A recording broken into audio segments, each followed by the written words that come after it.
বাংলাদেশের তরুণ বাংলাদেশের ছাত্রদের বিরুদ্ধে যুদ্ধ ঘোষণা করেছে। সেখানে দাবি ছিল যে দায়ী মন্ত্রীদের পদত্যাগ। এই দেশে যে পুলিশের ইউনিফর্ম পরা লোক দেখি এরা কি ভিনদেশি বাহিনী, জোর করে কৃতদাসের মতো গেস্টাপো বাহিনী স্টাইলে সেখানে অত্যাচার করা হয়। বিভিন্ন জায়গাতে কারফিউ জারি করে চারদিকে ঘিরে ধরে হেলিকপ্টারের আলো ফেলে এই সরকার কি বাংলাদেশের তরুণ বাংলাদেশের ছাত্রদের বিরুদ্ধে যুদ্ধ ঘোষণা করেছে? এটা কি কোনো অধিকৃত ভূমি? এটা কি গাজা স্ট্রিপ? এটা কি কাশ্মীর? এই দেশে যে পুলিশের ইউনিফর্ম পরা লোক দেখি এরা কি ভিনদেশি বাহিনী? এরা কি আমাদের ট্যাক্সের বিনিময় চলে না? এরা কি আমাদের অর্থে লালিত না? এই অস্ত্র কি আমাদের অর্থে কেনা না? আজকে আমরা গান শুনেছি মুক্তিযুদ্ধের সময়, একটি ফুলকে বাঁচাবো বলে যুদ্ধ করি। আজকে 6টা বাচ্চার ছবি যখন, শিশু বাচ্চার ছবি যখন বিভিন্ন জায়গায় ফেসবুকে দেওয়া হয়, 6টা ফুল ঝরে গেছে। বর্তমান সরকারে যারা আছেন, নাম নিচ্ছি না আপনাদের বুকের মধ্যে তো কোনো ক্রন্দন দেখি না, আপনাদের মধ্যে তো কোনো কষ্ট দেখি না।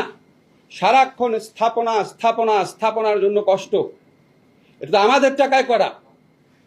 আমরা কষ্ট পাবো, আমরা যন্ত্রণায় ভুগবো। আপনার তো মেট্রো রেলে চলতে হয় না, আপনারা তো রাস্তায় যাওয়ার সময় সমস্ত মানুষকে আটকে রাখেন বেআইনিভাবে।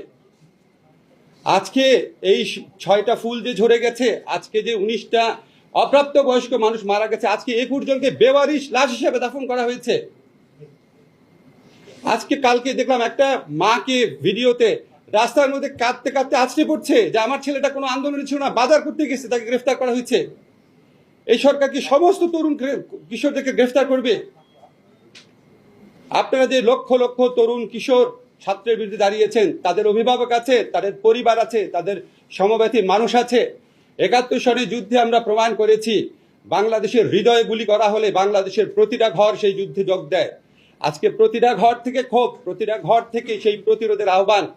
আপনারা এটাকে আর তুচ্ছ-তাচ্ছিল্য করেন না।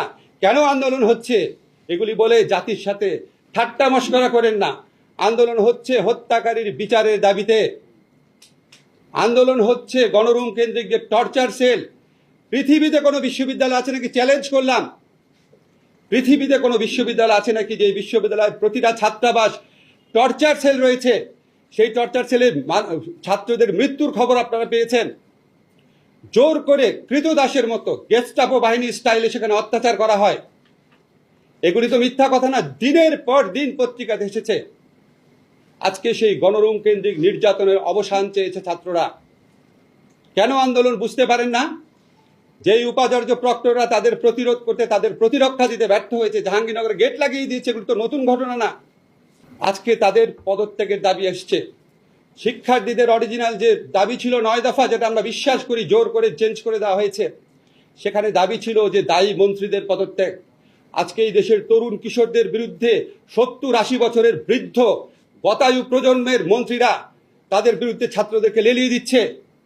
আমাদের দেশের তরুণ সমাজের একটা অংশকে কৃতদাস এবং গণরুমে টর্চার সেলের ভিকটিম বানানো হয়েছে, আরেকটা অংশকে খুনি বাহিনী বানানো হয়েছে। এই প্রক্রিয়াতে যারা সরাসরি যুক্ত, যারা সরাসরি নির্দেশ দিয়েছেন, তাদের বিচার চেয়েছে।